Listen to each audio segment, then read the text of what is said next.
So much for joining us this noon on this Friday. It has been 1 week since the president signed that executive order calling for a 90-day ban on immigration from 7 predominantly Muslim countries. Today's ruling reaffirms those restrictions do not apply to permanent residents here in the United States. Coco McAboy joins us now live. And Coco, this ruling comes in response to a lawsuit filed by the Arab American Civil Rights League here. Yes, Rhonda, and this order is also similar to other orders issued around the country. But what makes it different is it pertains specifically to legal permanent residents or green card holders. And it means they should be able to leave the United States and return to the United States without no matter where they're coming from.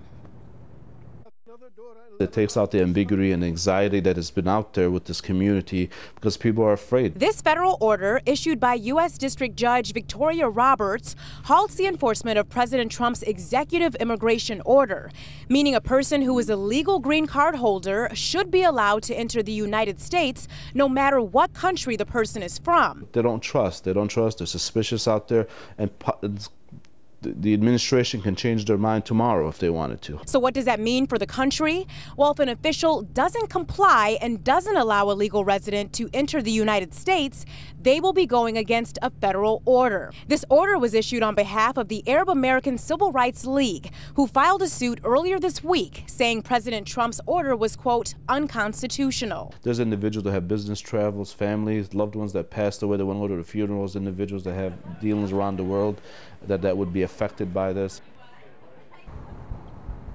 And it's important to note that there's still more to be decided in this case because the lawsuit that was filed earlier this week, it wanted to include immigrant visa holders in this order. Now, immigrant visa holders are different from legal permanent residents. A visa is really the first step to becoming a legal permanent resident or a green card holder. But right now, visa holders are not included in this order, and we're told that that part of this case will be decided sometime next week.